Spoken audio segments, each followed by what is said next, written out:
Oke, Shalom untuk kita semua.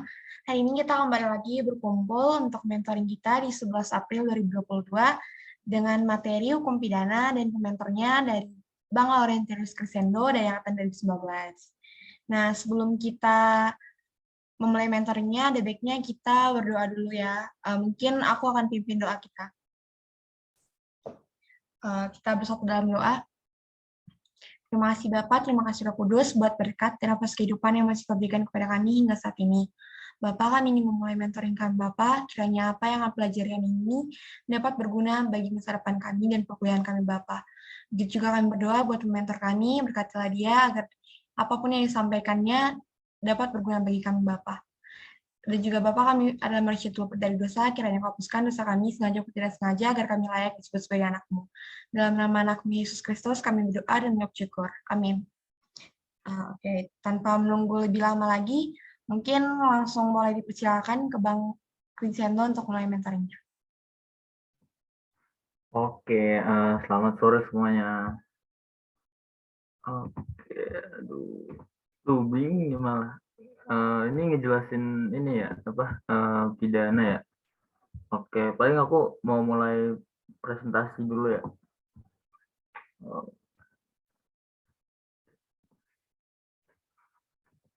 Jadi, ada yang, kalau udah kelihatan belum sih ini Udah Bang, PPT-nya? udah kelihatan. Oke, kok ini sih? Oke, ini sebenarnya targetnya tuh semester 2 ya. Siapa namanya? Yang Oh ya, pertama kenalin dulu deh gitu berarti ya. Pertama kenalin, nama gue Laurentius Crescendo, gue mahasiswa semester 6. Udah gitu doang sih paling perkenalannya. Oke, lanjut. Eh, Kalian udah pada tahu lah pasti sebenarnya apa sih sebenarnya pengertian hukum. Ada yang mau coba jawab nggak, pengertian hukum itu apa gitu?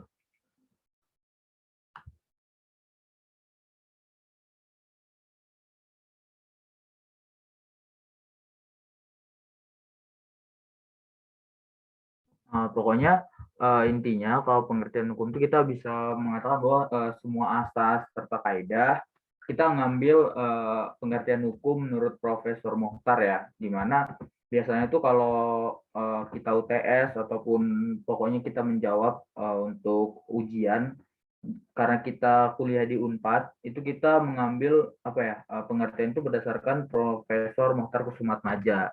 Nah, Profesor Mokhtar Kusumatmaja itu memberikan pengertian hukum itu asas serta kaidah, yang mana untuk mewujudkan asas serta kaidah itu diwujudkan dalam bentuk lembaga dan juga proses, di mana tujuannya untuk menciptakan ketertiban kayak gitu. Oke, mungkin lanjut.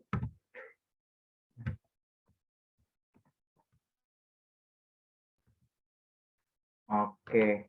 Nah, terus karena kita konteksnya itu hukum pidana, berarti kita mengartikan hukum pidana itu seperti tadi, yaitu asas serta kaidah, terutama dalam hal ini berkaitan dengan pidana untuk mewujudkan ketertiban, terciptanya ketertiban itu melalui lembaga serta proses yang bisa kita wujudkan. Dalam hal itu sekarang ini kan kita bahasannya itu tentang hukum pidana kayak gitu.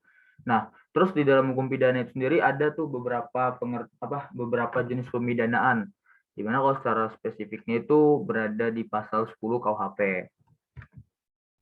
Pertama itu ada pidana pokok, yang mana pidana pokok itu ada pidana mati, terus pidana penjara, pidana kurungan, pidana denda, dan juga pidana tutupan.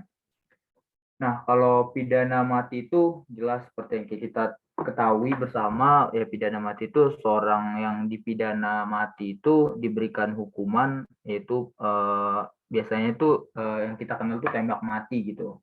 Kemudian pidana penjara jelas bahwa adanya kurungan badan gitu. Pidana penjara ini itu kemudian ada pidana kurungan. Pidana kurungan sama pidana penjara ini beda. Kalau pidana kurungan itu biasanya untuk pelanggaran ataupun misalnya yang ancaman hukumannya itu di bawah 1 tahun. Kalau pidana penjara itu yang di atas 1 tahun.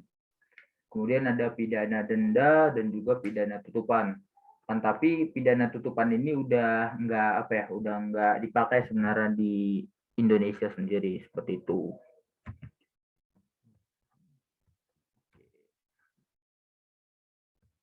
Kemudian ada pidana tambahan. Nah, pidana tambahan di sini itu ada pencabutan hak tertentu dan juga perampasan barang-barang tertentu. Oh ya, tadi pidana pokok tadi ini jelas bahwa subjek hukumnya adalah perseorangan gitu, individu.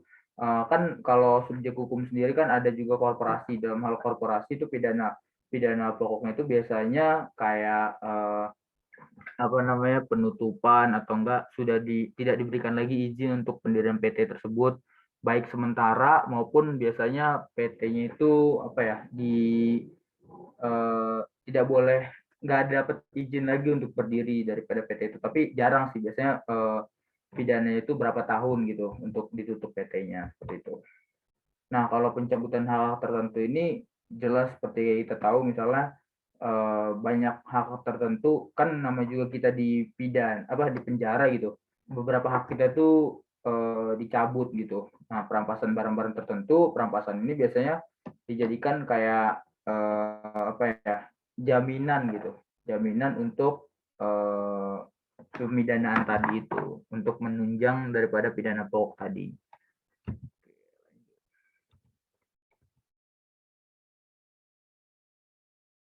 Oke. Kemudian dalam pidana itu apa sih syarat orang bisa dipidana? Yaitu syarat pemidanaan, yaitu harus memenuhi syarat subjektif dan juga syarat objektif. Dimana syarat subjektifnya itu adanya kesalahan, terus kemampuan bertanggung jawab, terus syarat objektifnya itu adanya perbuatan dan juga adanya sesuatu yang melawan hukum. Kita lihat misalnya dari syarat di sini itu adanya kesengajaan bertanggung jawab. Nanti mungkin kita lanjutkan untuk penjelasan daripada subjektif ataupun objektifnya ini. Mungkin ini secara singkat dulu, kemampuan bertanggung jawab itu apakah seorang itu bisa gitu diletakkan tanggung jawab untuk dipidana akan apa yang udah diperbuat sama dia, kayak gitu. Kemudian untuk syarat objektifnya itu ada perbuatan. Perbuatan di sini tuh ada namanya eh, untuk melakukan sesuatu atau tidak melakukan sesuatu. Dimana kalau kita kenal kalau dia melakukan sesuatu perbuatan di sini itu kita biasa sebut delik komisi, dan juga ada delik komisi di mana itu kita tidak melakukan sesuatu. Kemudian syarat objektif lagi yang satunya itu melawan hukum, di mana melawan hukum ini berarti ada aturan hukum nih yang dilanggar ataupun sudah disalahi gitu. Itu oke, kita masuk ke penjelasan tentang kesalahan. Oke. Nah, kalau untuk penjelasan tentang kesalahan di sini seperti yang udah aku bilang tadi, kesalahan itu ada dua, yaitu kesengajaan dan juga kealpaan. Kalau kesengajaan itu ada beberapa contohnya, yaitu kesengajaan dengan maksud, kesengajaan dengan kemungkinan, kesengajaan dengan kepastian. Kemudian ada kealpaan itu biasa kita sebut culpa gitu. Ada culpa lata dan juga ada culpa levi. Culpa lata itu kelalaian berat, culpa levi itu kelalaian ringan gitu. Apa sih artinya kesengajaan dengan maksud? Kesengajaan dengan maksud itu ya seseorang itu sengaja gitu. Kita bedah aja gitu kata-katanya kan. Kesengajaan dengan maksud itu seorang itu sengaja dan juga dia punya maksud dalam hal untuk apa yang menjadi tujuan dia. Maksud itu kan tujuan, berarti dia sengaja untuk memaksudkan sesuatu gitu. Maksudkan atau mempunyai tujuan untuk melakukan sesuatu itu. Kemudian kesengajaan dengan kemungkinan. Nah, kesengajaan dengan kemungkinan itu ya berarti kita sengaja gitu. Orang itu sengaja dan juga tetap ada gitu kemungkinan-kemungkinan yang lain. Contohnya kalau kesengajaan dengan kemungkinan ini misalnya kayak aku ini deh, apa namanya, misalnya tukang bangunan gitu, melempar, biasanya kan itu mereka ngasih batu bata gitu kan dari atas ke bawah gitu. Nah, kesengajaan dengan kemungkinan itu, ya itu tuh memang tukang bangunan ini memang sengaja gitu ke bawah, melemparkan batu itu, dia tahu nih ada kemungkinan bahwa, misalnya ada orang lewat dan segala macam gitu. Nah, dia sengaja, akan tapi di sini tuh kita nanti aku bedain antara kesengajaan dengan kemungkinan dan juga mungkin culpa lata gitu.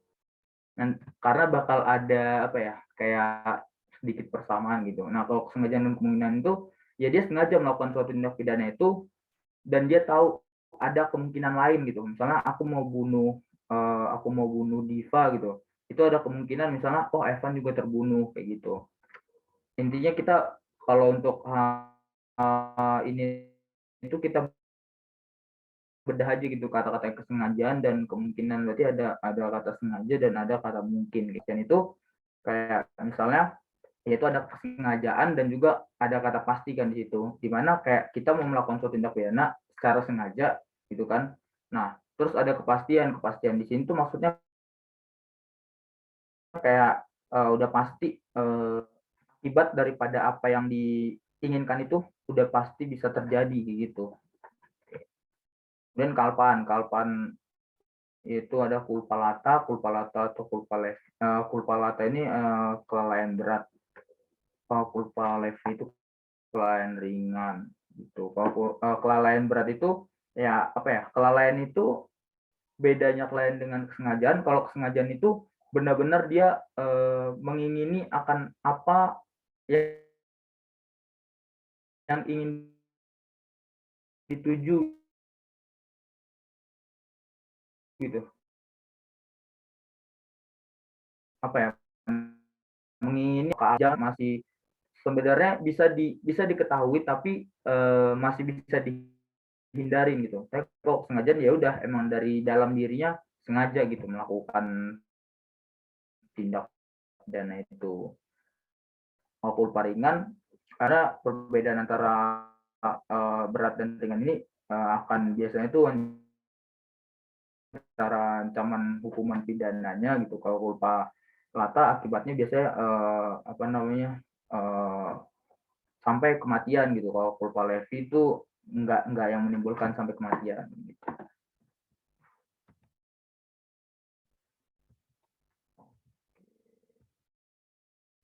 Nah, tadi kan ada kemampuan bertanggung jawab, di mana kita mengetahui kemampuan bertanggung jawab itu yaitu seorang itu mampu memahami secara sungguh-sungguh gitu akibat daripada perbuatannya.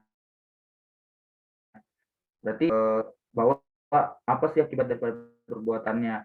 Makanya tadi kan kita udah membedah tuh apa namanya orang itu ada kesalahan atau kesengajaan enggak. Kalau misalnya ada gitu kan. Terus kita lihat kemampuan bertanggung jawabnya, dia ada nggak bisa nggak dipertanggungjawabkan akan apa yang udah dilakukan dia gitu. Nah, kemampuan bertanggung jawab itu juga itu bisa kita artikan sebagai mampu untuk menginsyafi ataupun menyadari bahwa perbuatan tersebut merupakan perbuatan yang bertentangan dengan ketertiban masyarakat. Kemudian mampu mampu untuk menentukan kehendak untuk berbuat. Nah, makanya orang untuk dijatuhi hukuman pidana itu enggak serta-merta ada kesalahan aja gitu. Ada kesalahan ataupun ada ya ada kesalahan yang dalam bentuk kesengajaan terus adanya hukum. Nah,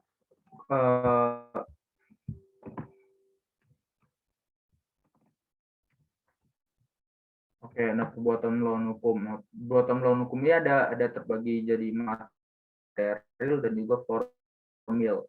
Nah, perbuatan material itu apa sih material masyarakat gitu, material, makanya dibilang melawan hukum material gitu. Material dalam artian di sini apa ya, apa yang diatur dalam masyarakat gitu, itu bisa juga tuh kita pandang bahwa seseorang itu telah melakukan suatu tindak pidana yang dimana memenuhi unsur melawan hukum kayak gitu. Terus ada melawan hukum formil itu ya jelas bahwa itu tuh memenuhi unsur tindak pidana dalam suatu pasal. Nah, kalau misalnya pengenaan pasal pada seorang tersangka atau terdakwa kan itu ada tuh pasalnya gitu kan. Apa gitu, misalnya kayak eh, pasal pembunuhan gitu kan. Nah, itu kan sebenarnya kan itu tuh bisa kita lihat gitu unsur-unsurnya gitu di dalam suatu tindak pidana itu. Nah, kalau misalnya dia terpenuhi akan unsur daripada itu daripada pasal itu, kita bisa mengartikan bahwa oh ya orang ini sudah melawan hukum secara formil gitu. Atau misalnya material kayak misalnya apa ya? Kayak apa yang diatur di dalam masyarakat. Karena kan ada beberapa aturan gitu yang nggak ada ditulis di KUHP gitu kan ataupun undang-undang terkait berkaitan dengan tindak pidana itu, tapi apa ya kita anggap bahwa itu kita sumber hukum kita kan juga ada hukum adat gitu kan ataupun kebiasaan gitu. Memang nggak secara spesifik itu diatur ataupun ditulis gitu, tapi itu tetap kita hargain karena kan dalam hakim membuat suatu putusan ataupun keputusan itu nggak cuman apa yang ditulis di undang-undang, akan tapi seorang hakim itu harus juga menggali akan nilai-nilai ataupun norma-norma yang ada di dalam masyarakat yang mungkin nggak ditulis gitu, tapi tetap kita akuin ataupun beberapa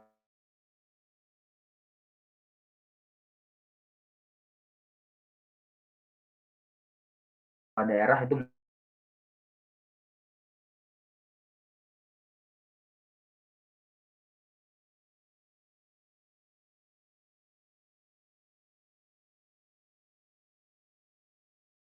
dilarang untuk dilakukan sesuatu gitu. Misal kayak kan misalnya pembunuhan gitu kan.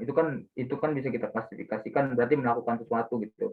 Membunuh orang gitu kan. Tapi kalau misalnya perbuatan misalnya delik komisi tidak melakukan sesuatu misalnya kayak apa yang sebenarnya disuruh oleh suatu pasal ataupun suatu aturan tapi tidak kita lakukan. Makanya kita bisa juga dibilang bahwa kita telah melakukan suatu tindak pidana. Kayak gitu.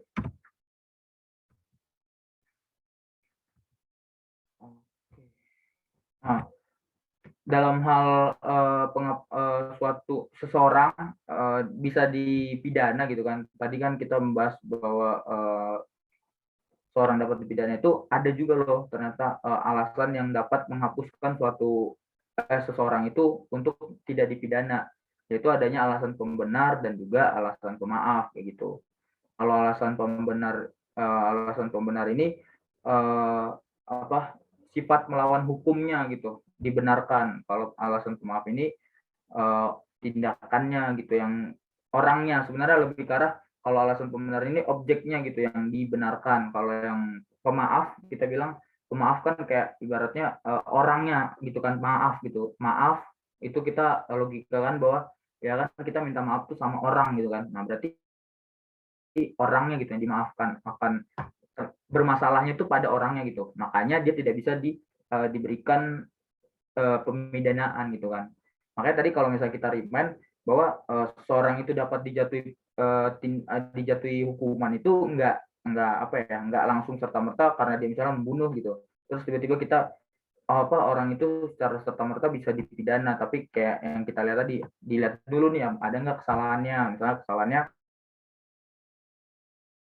enggak sama dia atau enggak ada kelalaian enggak, udah kan, terus enggak ada, oke lanjut tahap selanjutnya dia bisa nggak dimintai pertanggungjawaban, oke misalnya bisa, terus ada nggak aturan aturan hukum yang dilanggar, terus kita lihat lagi ada nggak alasan penghapus daripada pidananya. Kalau misalnya nggak ada baru seorang itu bisa dijatuhi pidana gitu, dijatuhi hukuman pidana.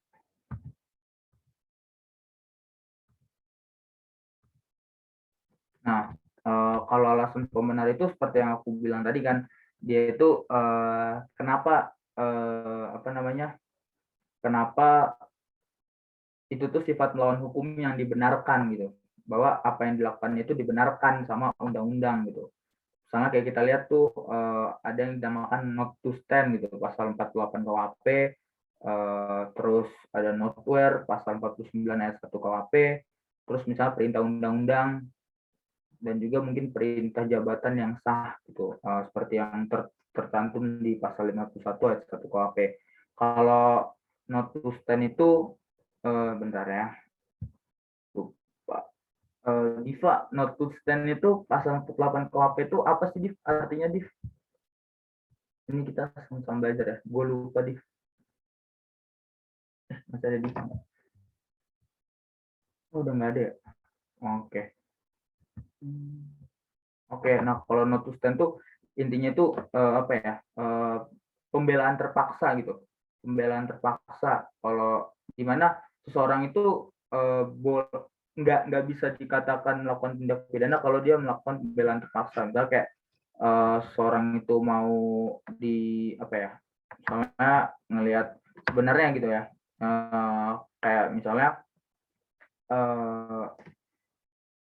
misalnya nih si A sama si B gitu kan, yang kayak waktu itu ada tuh kasusnya si A sama si B, mereka tuh pasangan gitu kan, mereka tuh pasangan, pacar apa ya, punya hubungan pacaran gitu kan. Nah terus habis itu mereka dibegal gitu kan, nah dibegal terus apa namanya si si apa pacarnya ini, yang ceweknya ini mau diperkosa gitu. Nah laki-lakinya ini kan apa ya, ibaratnya kayak sontak gitu kan, marah atau gimana gitu kan sama si pembegal ini gitu. Udah motornya udah mau diambil, terus pacarnya juga mau diperkosa gitu. Sebenarnya laki-laki apa orang yang misalnya kayak kita tuh menganiaya gitu, laki-lakinya tuh menganiaya si pembegal itu, bisa jadi tuh dilihat juga sih sebenarnya keadaannya, bahwa bisa jadi dia bisa dibenarkan gitu sebenarnya tindakannya.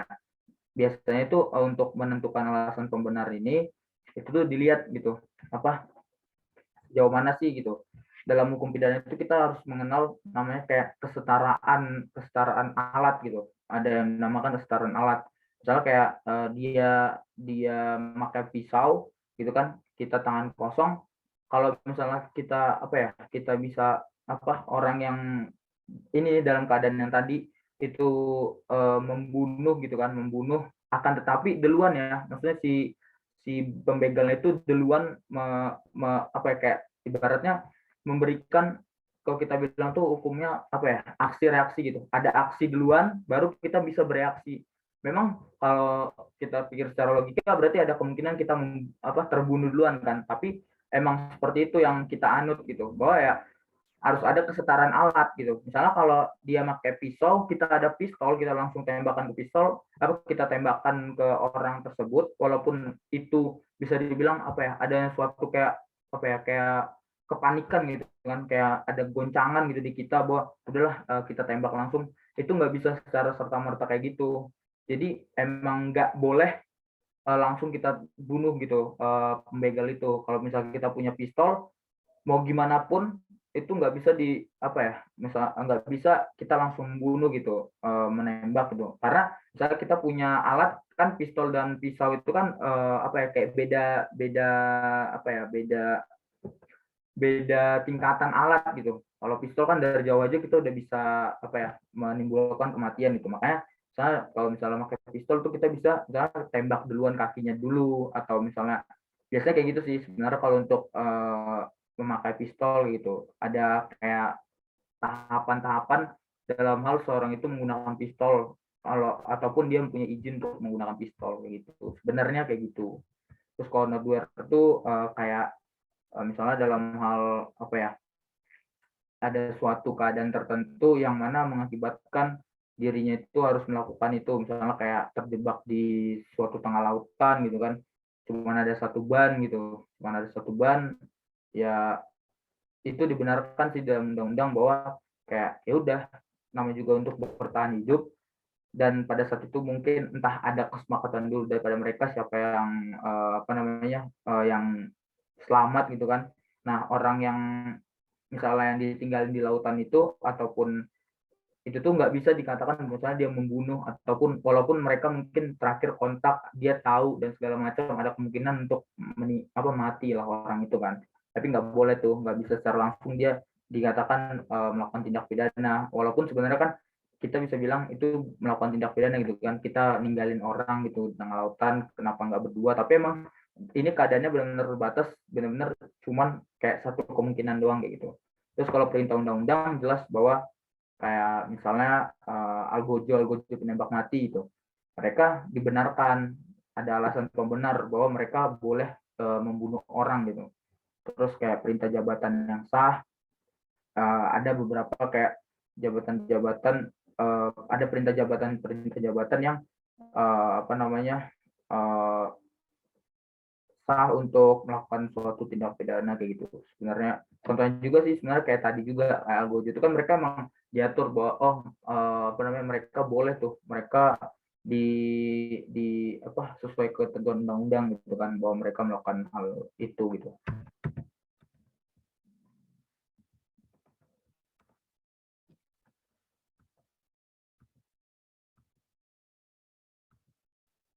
Kalau untuk alasan pemaaf itu ada pasal 44 itu, kemudian ada overmah pasal 48, ada neuter excess, terus pindah jabatan tanpa wewenang. Oke, pasal 44 itu aku lupa, kayaknya pasal 44 itu ini ya, apa namanya, keadaan kejiwaan daripada seseorang itu. Jadi kalau misalnya orang apa namanya, punya sakit jiwa itu apa, ada alasan pemaaf gitu untuk dia misalnya melakukan tindak pidana tapi tidak dipidanakan. Tapi sebenarnya kalau untuk pasal 44 ini tuh biasanya itu direhabilitasi dulu. Pada saat misal udah selesai direhabilitasi, ada kemungkinan sebenarnya untuk seseorang itu dipidana kembali sebenarnya kalau dalam hal seorang itu punya gangguan jiwa atau gangguan mental kayak gitu. Udah kalau dari aku sekian sih teman-teman, segitu aja. Mungkin ada teman-teman yang mau nanya atau bertanya.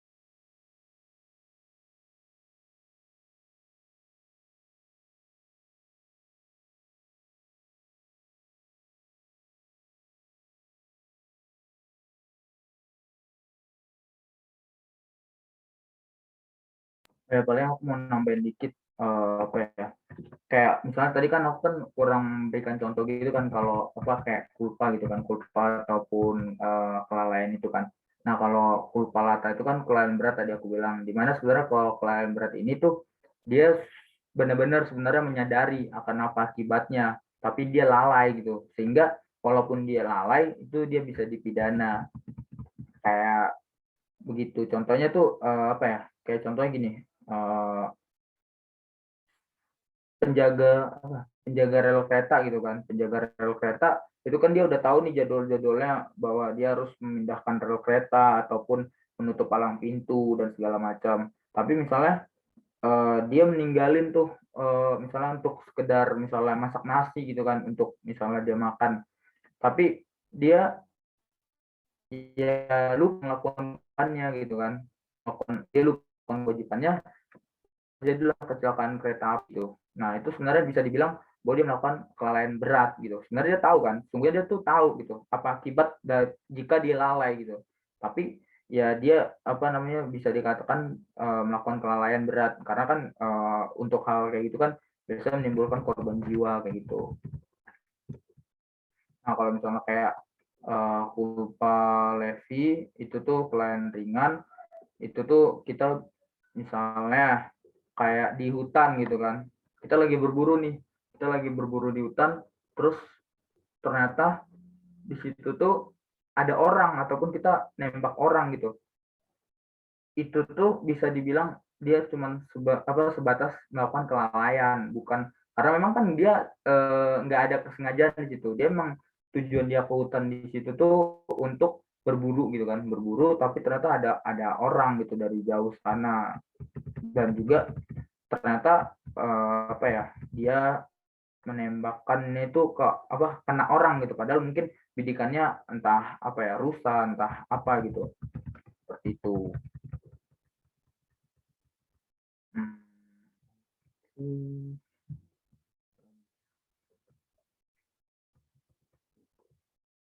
Kayak tadi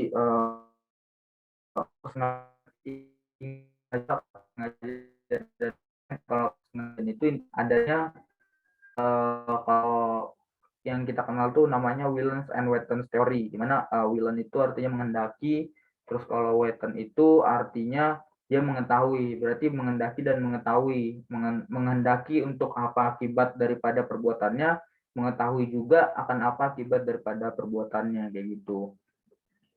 Terus kayak contohnya tadi aku belum kasih contoh kesengajaan dengan maksud gitu kan. Kesengajaan dengan maksud ya misalnya bisa dibilang bahwa kalau misalnya orang yang menembakkan, misalnya orang punya pistol, aku pingin bunuh A, pingin bunuh B, kan pistol arah jantung, yang pastinya orang itu pasti bakal langsung meninggal gitu kalau ditembakkan ke jantung. Itu bisa dibilang bahwa dia punya kesengajaan dengan maksud gitu, seperti itu. Makanya dibilang bahwa oh ya dia mempunyai kesalahan itu kesengajaan dengan maksud gitu. Terus kalau untuk kemungkinan yang kayak tadi udah bilang, apa ya, sebenarnya ada kemungkinan orang lain nih untuk apa ya, merasakan akibat daripada pidana itu. Misalnya kayak A pingin bunuh B gitu kan, A pingin bunuh B dengan cara mengirimkan makanan, mengirimkan kue yang ada racun gitu di rumah daripada B itu kan nggak cuman A doang, nggak cuman B doang gitu orangnya, tapi ada misalnya kayak orang tua daripada B, adik daripada B atau kakak B gitu kan, yang mungkin bisa jadi apa namanya memakan kue itu juga. Makanya itu jadi kalau misalnya eh, melakukan tindak seperti itu dan juga misalnya si adiknya daripada B ataupun orang tua daripada B yang makan kue itu bisa dibilang bahwa dia bisa dikenakan dikatakan dia melakukan kesalahan yaitu kesengajaan dengan kemungkinan gitu.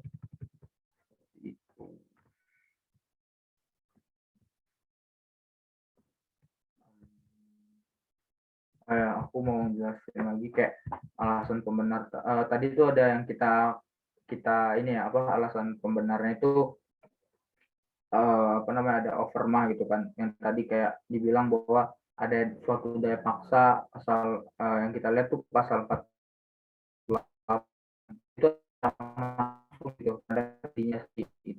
Nah saya itu sendiri tuh kita itu ada yang kita kenal absolut dan juga relatif. Kalau absolut itu ancaman terhadap diri kita sendiri itu nggak ada pilihan lain gitu, nggak ada pilihan lain untuk selain kita ngelawan ataupun melakukan tindak pidana itu. Kalau misalnya daya paksa relatif itu masih ada sih sebenarnya pilihan untuk melakukan hal yang lain, seperti yang kayak kita kita contohkan misalnya kayak A ditodong pistol oleh B gitu kan. Terus si B ini minta untuk membakar rumah, ya kan, bakar rumah orang gitu. Nah, itu tuh kita bisa bilang dia itu masih ada kemungkinan ataupun masih ada pilihan lain gitu untuk tidak melakukan pembakaran rumah itu karena memang A memang memiliki pilihan untuk tidak membakar rumah gitu kan. Sehingga ya tidak bisa diterikat pidana, tapi tidak melakukannya maka ia akan tembak mati yang tadi kan. Sebenarnya itu masih bisa, kan membakar rumah itu kan harus kayak ada prosesnya dan segala macam. Masih bisa gitu ada pilihan lain untuk tidak melakukan melakukan pembakaran rumah itu gitu. Tapi kalau misalnya dia pun melakukan pembakaran rumah itu dia bisa dikatakan tidak bisa dikenakan pidana gitu.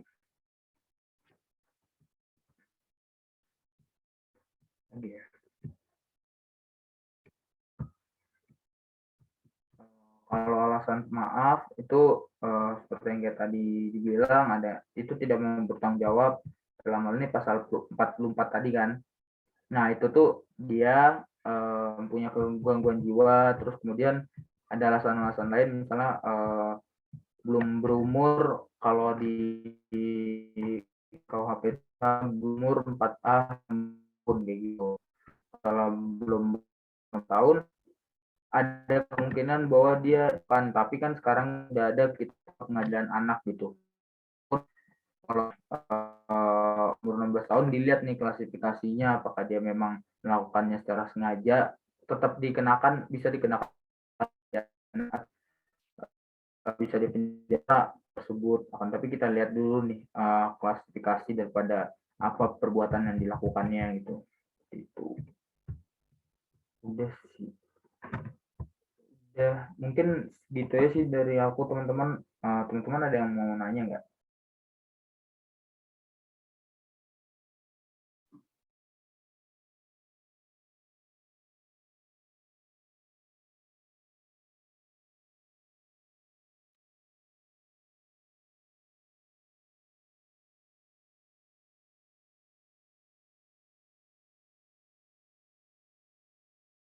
Ini Bang Sebastian on mic, apa belum kedengaran Bang?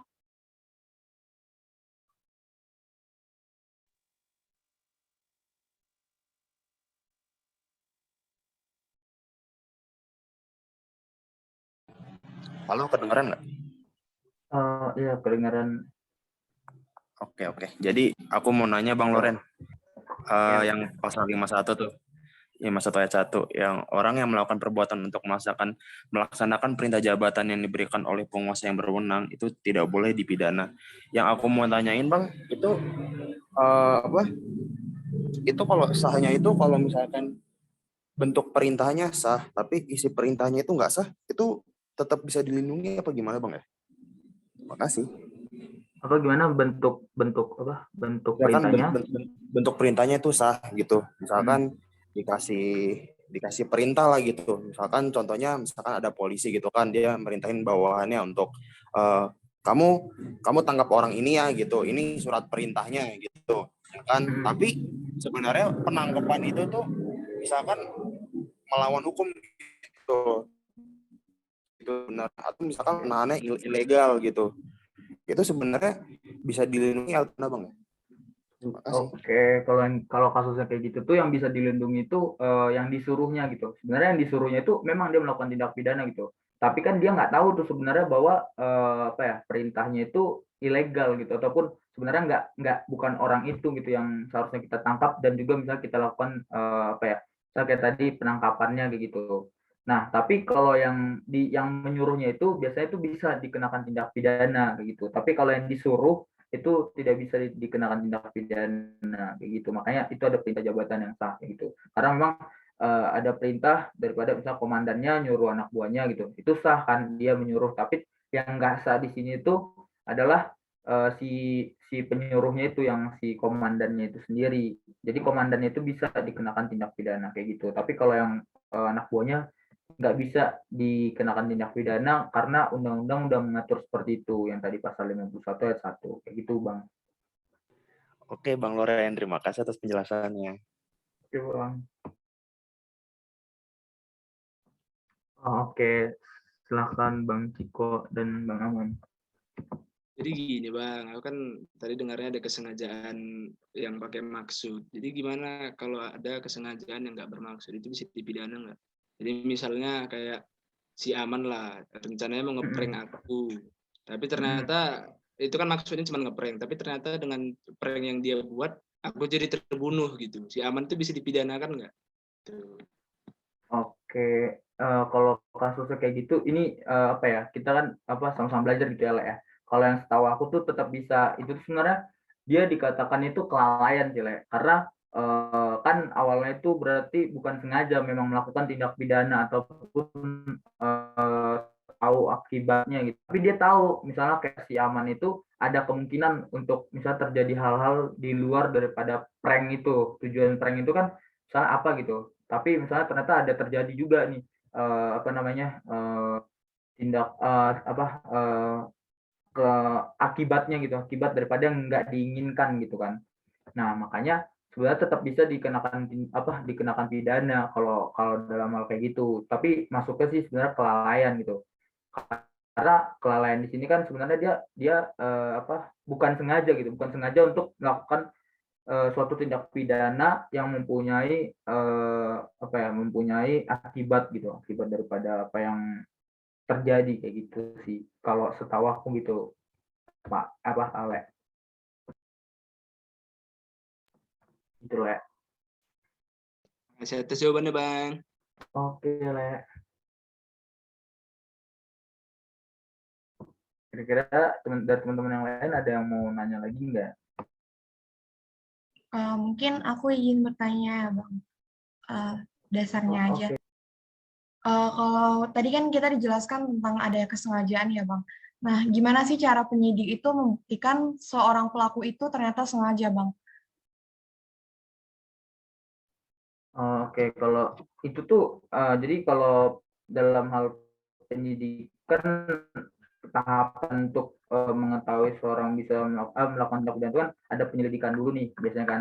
Penyelidikan itu ya sebenarnya cuma sebatas kayak formalitas sih sebenarnya, untuk kita tahu apa penyidik itu mencari tahu apakah itu tuh suatu tindak pidana atau enggak. Terus kemudian di penyidikan itu tuh ada langkah lanjutan, di mana sebenarnya di situ di penyidikan itu apa ya, saksi-saksi ataupun orang yang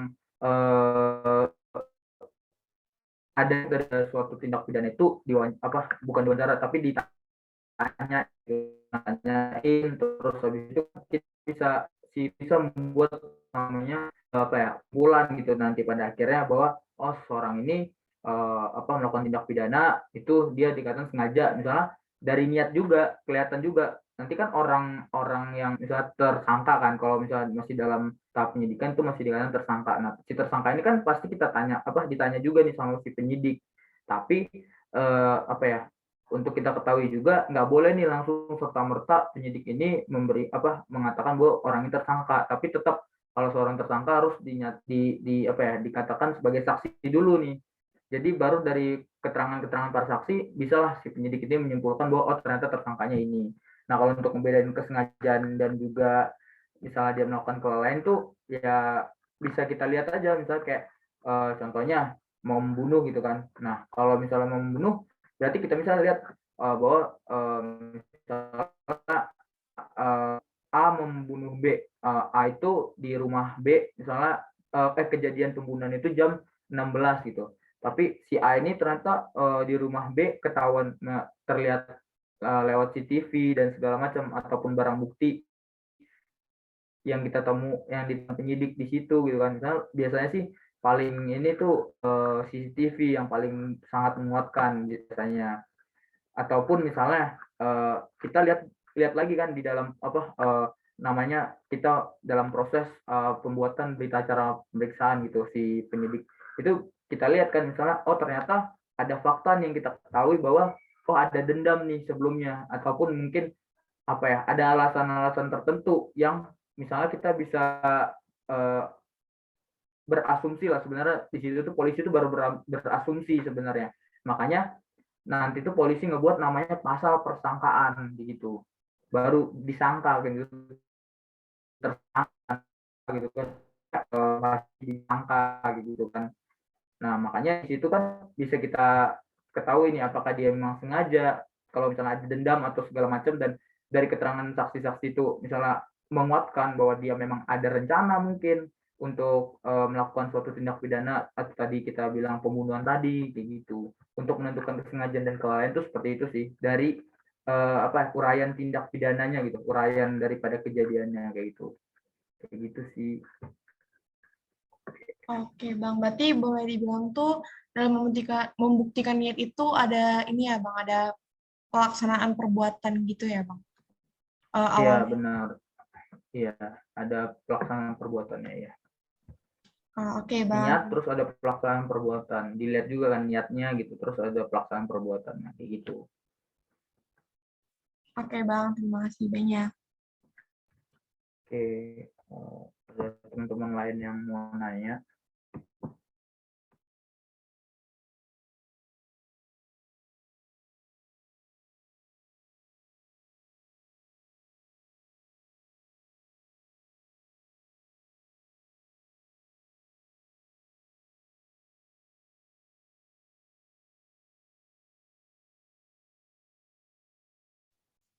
Oke, Bang. Kayaknya udah nggak ada yang nanya lagi ya, Bang. Mungkin eh, kita akhiri sampai sini aja kali ya, Bang, mentoringnya.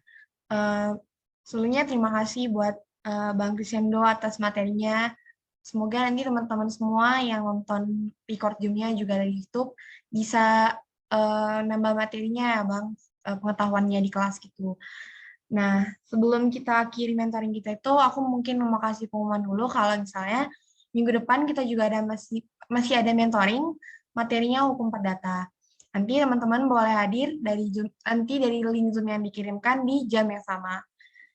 Oke, mungkin segitu dulu. Mungkin kita tutup dengan doa dulu kali ya, Bang. Mungkin boleh dipimpin oleh Gloria doa penutupnya.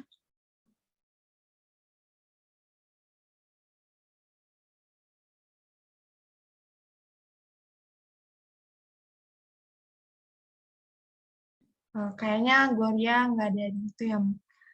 Mungkin boleh dari Bang Sebastian untuk memimpin doanya.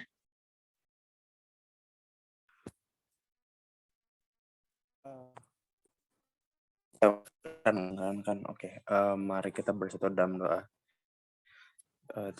Terima kasih Tuhan, pada sore hari ini kami dapat melaksanakan mentoring dengan baik Tuhan. Biarlah hasil dari mentoring ini dapat menambah wawasan bagi para mereka yang memperhatikan mentoring ini baik di Zoom maupun di YouTube Tuhan. Terima kasih Tuhan Yesus, biar selalu. Amin. Oke, terima kasih Bang Sebastian. Mungkin segitu dulu mentoring kita. Sampai jumpa di mentoring selanjutnya. Udah boleh live ya, kakak abang. Oke, izin pamit ya teman-teman semua. Makasih. Thank you, Pra.